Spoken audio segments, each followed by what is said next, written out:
ইটো ভগাত আছে আৰু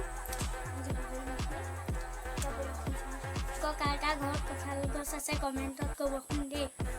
মাষ্টিকে এতিয়া খাই লওঁগৈ ব'ল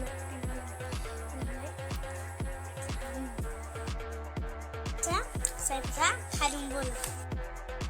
কঁঠাল খাইছোঁ আজি স্কুলৰ পৰা আহি পেলাই হাত ভৰিও নিদিলোঁ মই ডাইৰেক্ট খাবলৈ বহি গৈছোঁ এইফালে কঁঠাল আছে খাই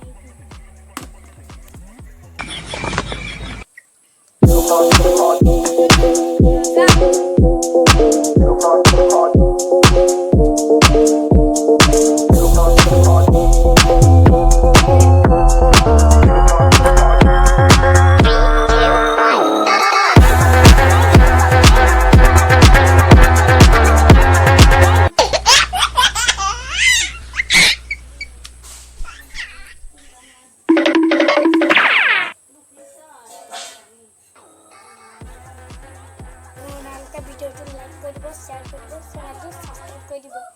এতিয়া